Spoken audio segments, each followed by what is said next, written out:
thank you for being with us today. Time now for Jeff's Car Culture, regenerating tire treads. Yep. What? Yeah. Well, science has designed these things to regenerate your tire tread. Regenerative tires signifies a major leap forward in automotive industry. This groundbreaking technology is underpinned by the concept of self-replenishing tread. That could only be significant implications for driving safety, cost effectiveness, and the environment. You say, what's behind the science, Michael? Well, regenerative tires are essentially self-renewing with the capacity to continually regenerate their tread. This is made possible by smart materials that have the ability to change their properties in response to external stimuli, sort of like you, Don. This fascinating field, of research extends just beyond tires with the potential applications a wide range in this industry. Several patents have been granted in relation to the tire generation technologies, reflecting the significant strides being made in this area. These patents cover a variety of technology and materials. Who are the pioneers? Well, several companies are leading the way developing the regenerative tires. For instance, Goodyear has a recharge concept. It represents a bold vision for the future of tire technology. There's a report out in Popular Mechanics that these tires are designed to replenish their treads using a special compound that is released over time. So Michelin has been making strides in this field also of regenerative tires. There's a news article in Rubber News. Michelin researchers have won a patent. Wait a minute. There's a publication called Rubber News. On Rubber News, yeah. Not the synthetic ones, but the and rubber not the ones. ones that you get at the Shamrock Station. No. And those are extra large. Michelin researchers have won a patent awarded in this innovative technology and uses special tread blocks that expand the tire wear down by maintaining the optional tread depth. So that's pretty important because what you're going to do is, as it gets lower, it's going to regenerate more. The potential impact of this is main benefits of regenerating tire potential to enhance road safety by maintaining optional tire tread depth. These tires could improve grip and performance in a variety of driving conditions. Environmental applications, or implications, I should say. In addition to their potential benefits, drivers' regenerative tires could also save significant environmental benefits. Actually be part of the significant environmental benefits. So in other words, what you're saying is that we could go from a 16-inch tire to a 22. No. Good thinking, but no. Oh, okay. There are challenges, though. While the concept of regenerative tires is certainly exciting, there are several technological challenges that need to overcome before they could actually become a reality. So they're out there. They're doing all kinds of technology and engineering, and it's all good stuff. I don't see it in my lifetime, but go for it. Well, I think that they're trying to do away with wheels as we have known them, and the wheel is actually the tire. Yeah, and if we had flying cars, we wouldn't have tire problems. So there you go. Very true. Mm-hmm.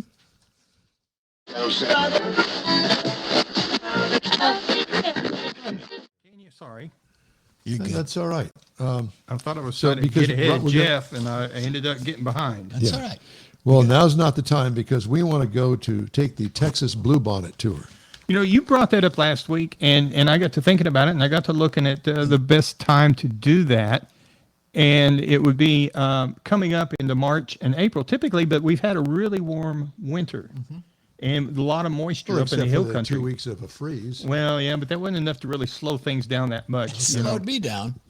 It slowed me down a lot. So anyway, I figured out that there was 5 of the best places that you might go to find some Texas bluebonnets, and obviously the hill country is going to be where most of them are going to be found. The peak bloom is usually late March to mid-April, but you're going to have to do a little planning because depending on where you're at and where you're going to have to go see this. Now, if you are going out there to take pictures, keep in mind a lot of this is private property. They don't mind you taking pictures of it. Some of them don't mind you actually having your children or whatever out there in it, but try not to trample it because there's going to be people coming behind you. And it really works better, softer light, early morning, late afternoon if you're going to go do this. Now, the one that you will all look at is the Willow City Loop. Now, this is near Fredericksburg. It's 13-mile scenic road in the Texas Hill Country. It's one of the most famous or the most photographed bluebonnet destinations because of the quantity and the rolling hills. And it mixes really well with the Indian paintbrush, which is going to be the little oranger colors. Yeah. Now, this is usually, the peak bloom in this area is usually late March through early April. And And again, stay on the public roadways and respect the private property in this area, because a lot of it is where you can go and they know you're going to come there to look. So then moving on down to Muleshoe Bend Recreation. Muleshoe, Texas. Yeah. Muleshoe. Now, this is the Colorado River near Spicewood. Now, this is up around the Austin area. It's famous for its dense bluebonnet fields that overlook Lake Travis. Now, the park's open meadows, they actually create this really nice backdrop. They've got the water in the background, the wildflowers together, so it's great for families. Got some easy walking trails. And again, be careful with the private property. There's a lot of parking along the roads, and it really fills up on the weekends. So the weekdays are a lot better if you're going to that area because of its proximity to Austin. Now, you can also go down to Ennis, the Bluebonnet trails there. This is known as the official Bluebonnet city of Texas. Now, they got more than 40 miles of maps. That sounds like a Chamber of Commerce bunch of BS. Yeah. Well, yeah, it could be. Well, Yeah, it it's is. a PR. They got 40. First of all, Ennis is up north. Yeah. Well, they got, Out of sight of Dallas, south of Dallas. yeah. Okay. Okay. You said going down to Ennis, and I'm thinking, Well, depends on where you're at. So 40 miles of mapped driving trails through all of these wildflowers. And that's one because there's so much of it. Now, it's located south of Dallas, and North Texas is a favorite when the blooms start spreading across all the pastures and roadside fields, because it is pretty wide open out there versus some of the hill country that's got a lot more trees and stuff in it. Now, there is actually a Bluebonnet Trails Festival that takes place in April. Check the calendar for the exact dates for this year. Now, you can also go to Brenham over in Washington County, midway between Houston and Austin. Now, this is got a surrounding countryside, creates a lot of really nice picturesque scenes that you can use with some barns and some fences and a lot of sweeping bluebonnet pastures, literally. Now, this has got a close proximity to Houston, and it's not far from Austin, so you get a lot of traffic out there on the weekend. So be sure and plan your trip to visit some of these. The last one I'd like to show, because there's a lot more of them, is the Lady Bird Johnson Wildflower Center. Now, this is a place that you can actually go in Austin that showcases the bluebonnet displays. Now, they actually set it up with plans for people to come in and look at these instead of just being out in the natural hillsides and around. So it's very cultivated and it's protected. But it's great for families and easy access for photography. So if you're looking for some of this bluebonnets this spring, there's lots of places you can go and see. This is a few of them that are more well known. So plan your trip accordingly. Well, I think that most of us are ready to get out in the yard, but it's just not quite there yet. No, it's really damp. Well, it is today, and it's supposed to turn cold tomorrow, and it's just not really good right now. No, not yet. But since you got to do a little planning if you're going to get out on the weekend because of traffic and things. And that's a good point that you both made. Yes, you got to get out there. You got to put your toe in the water of the yard work and to get all that. And yes, you got to put a plan together. So getting your toe in the water is making the plan. Your toe in the water. Get your toe in the water. I like You got shoes on. We got shoes on. Take them off. You don't live ever in- take your shoes off. You live near Beaumont. You could take them. That would be him. Yeah. Okay. There you go. Okay. Time now for this hour's car review. I had a very nice experience with the 2026 Hyundai Santa Fe. Now, it comes in several trim levels, including SE, SEL, the Limited, and the Calligraphy. Oh, I reviewed or am reviewing the hybrid Calligraphy all-wheel drive. This is a mid-size SUV, although it looks like it is a full-size. It does seat up to 7, including the driver. So it does have a third row. Exterior changes, redesigned in 2024. This is a 26, so not much changes between the years since its introduction as a new vehicle in 2024. Exterior features, straightforward design with bookend daytime running lights, edgy designed fender extensions, sloping roof line, horizontal, body-wide lighting on the lower rear hatch. It makes it really unique.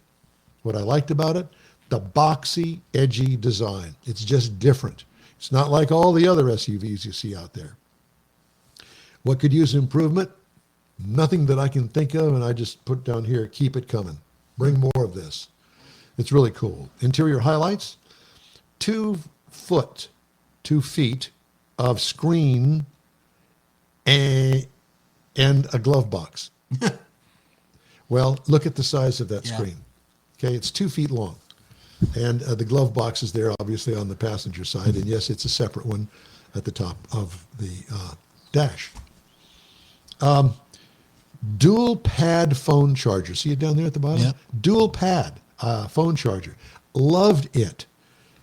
Comfortable seating throughout. The air conditioning gets a separate panel for its controls. Wow. Thank goodness. All of these manufacturers seem to be doing to this minimalist design. And if you're driving the vehicle, now you've got to take your eyes off the road and fumble out and try to find whatever it is that you're looking for. Drill down through the screens. It's just not good. No. As a matter of fact, I've got a story on that a little bit later on.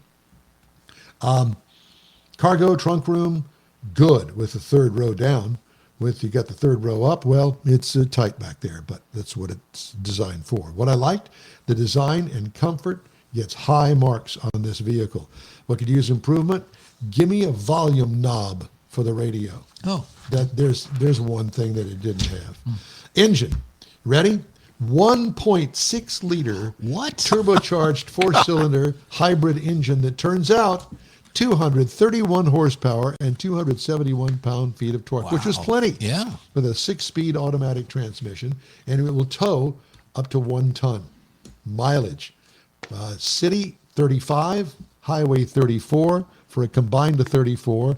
I got 32.6 miles per gallon over 394.8 miles. Very good. What I liked about it, the mileage. Ride and handling, very nice. Comfortable and compliant. Nice highway attitude, I wrote. What could use improvement? Nothing. It's all good.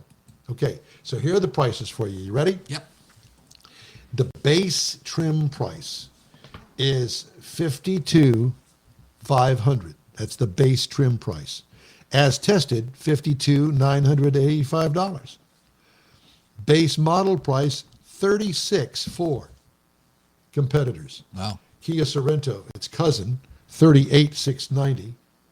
Toyota Highlander, $48,964. Mitsubishi Outlander, which I never would compare this to, but its close competitor, $29,995.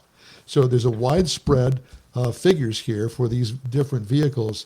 And my recommendation to anybody that's out there looking for a car, do your homework and shop, shop, shop. Absolutely. One may be everything that you wanted, but you can't find the volume, the radio volume control knob because it doesn't have one. If that's an issue for you, then go to something else because there's too much competition out there. Right. And That's true. especially in this size SUV. Next week, I'm going to review the Toyota Corolla Cross, which is kind of a itty-bitty, Teeny not weeny. too itty-bitty, not too teeny-weeny crossover, but it's called a Toyota Corolla Cross. Give us an insight. Was it sporty? Did it drive well? Give us a hint. It drove well. I'm not going to tell you any more than that. You'll have to stay tuned for the review. Call you Bobby Sparkman. Well, I can tell you that we're going to go to Lukenbach. You drove it all the way to Lukenbach. I did not drive it to Lukenbach. I can only imagine what they would say. To the point of that review in what sold for car review, it was sold for cars, Hemmings. Yeah. The last vehicle that you said was George's. It's sort of similar to that one you just reviewed. Yeah, the Kind of Land the Rover Discovery. $150,000 one. Yeah. Yeah. Yeah, 150,000. That was A lot of people were shocked. that they 86 were years old or something. Sending text. I will tell you that this vehicle, I drive a different vehicle every week, and it's impressive to see how far the automotive industry has come in a general. But Hyundai, they have come a long way, baby, in a short period of time. They are a serious contender, and they sell a lot of cars, and for a reason, Yes. because they hold up and they're priced right. Are they building a factory here, stateside? Probably, Okay. they all are. All right. Because of the tariffs. Well, there's that. Not only that, just shipping. Yeah.